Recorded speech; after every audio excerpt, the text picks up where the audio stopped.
trade wars get nasty. They also get expensive. Canada placed trade duties on an estimated $21 billion of imported U.S. goods in the latest move of the tariff war with the U.S. The surprise is this shot across the bow in the trade war came amid a positive meeting between Canadian and American officials. After a month of Canada and the U.S. trading barbs over tariffs, Ontario Premier Doug Ford said it was time to lower the temperature and meet with U.S. officials. Ford and federal finance ministers Dominic LeBlanc and François-Philippe Champagne left Washington, D.C. March 13th in good moods. Ford said it was the best meeting he's ever had in the American capital. Ford and LeBlanc met with U.S. Commerce Secretary Howard Lutnick. Lutnick released the steam in the pressure cooker of retaliatory tariffs on both sides of the border by calling Ford last week. Ontario planned to tack on a 25% surcharge to electricity that services an estimated 1.5 million homes in New York, Michigan, and Minnesota. The move would cost American households served by Canadian Energy an additional $100 a month. Trump balked at the threat, saying he would attach an additional 25% tariff on Canadian steel and aluminum if they pursued raising the cost of electricity on Americans. That would immediately raise Canadian tariffs on some products to 50%. Trump walked back the escalated tariff threat after Ford relented the next day on charging a surcharge on electricity to American households. Here are more details of how the two North American allies became trade enemies. Be sure to hit the like and subscribe buttons to get notifications about this topic and other similar stories. The question many have is how the two countries, who are allies and have been trade partners for decades, got to this point. Ontario was running countless advertisements on American television in December, calling itself America's neighbor to the north, and stating it would always be there for the U.S. in whatever it needs. That ended when Trump demanded Canada, and particularly Ontario, tighten down on its side of the border with the U.S. and do more to stop fentanyl trafficking. Trump views tariffs, which he calls one of the most beautiful words in the world, as a stick to punish countries he feels are unfair to America. It is meant to bring them to the negotiation table, but issues with Canada boil down to money, cold, hard cash. Canada has always placed tariffs on many U.S. products imported into its provinces. The base rate of tariffs imported into Canada is 35%, but 98% of goods imported from the U.S. into Canada had no tariff before 2025. Clothing had an 18% tariff, and U.S. dairy products faced outrageous Canadian tariffs, with a 243% tariff on milk and 298% on butter. Trump said his last meeting with outgoing Canadian Prime Minister Justin Trudeau included a discussion of what the American president called a $200 billion subsidy to Canada. That includes a trade deficit, but most of that comes in defense spending. Canada benefits from that directly. The U.S. president said that was unfair, and he was, quote, tired of the United States getting ripped off. He also said Canada should become America's 51st state if it needed U.S. money to survive. Ford responded by saying, Canada is preparing to dig in for a long fight, and it will be ready to escalate using every tool in their toolkit. So, where do tariffs stand now between the two countries?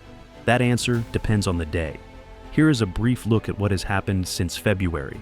Trump signed an executive order enforcing tariffs on Canada, Mexico, and China on February 1st. He then stated on February 3 that tariffs on Canada and Mexico would be delayed a month. The 10% tariff on Chinese products began. Trump justified tariffs on the United States' North American neighbors to force the two countries to do more to secure their borders and stop the illegal flow of drugs. The 25% tariffs on Mexico and Canada went into place March 4th.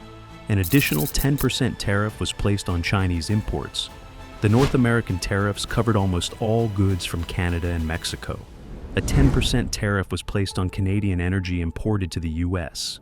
He relented on some products covered under the USMCA agreement to give those 30 days to prepare. Trump then started talking about reciprocal tariffs on Canadian lumber and dairy that match the high tariffs already placed on U.S. goods. Canada responded by implementing the 25% surcharge on energy going to U.S. homes. It backed down the next day after Trump said he would double tariffs in retaliation.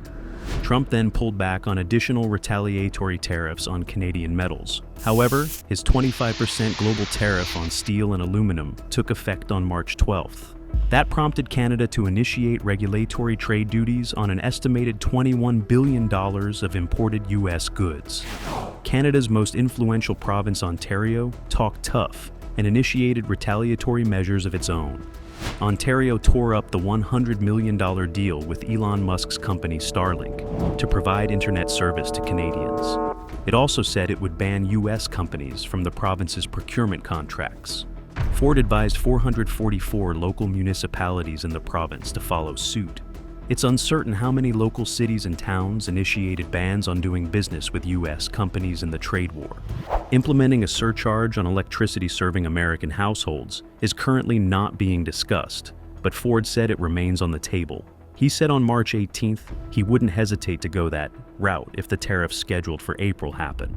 Ford also said he would consider cutting electricity to U.S. customers entirely.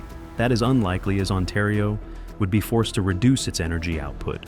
Ford also said he would also raise the cost of minerals imported to the U.S. Talks about stopping oil flow into the U.S. floated in political circles, although that hasn't been taken seriously. However, Ford wouldn't discuss those possibilities any further, stating he didn't want to antagonize U.S. officials. He said there is a good chance for negotiations and he doesn't want to jeopardize that. U.S. and Canadian officials talked on March 17th and plan on continuing conversations over the next few weeks.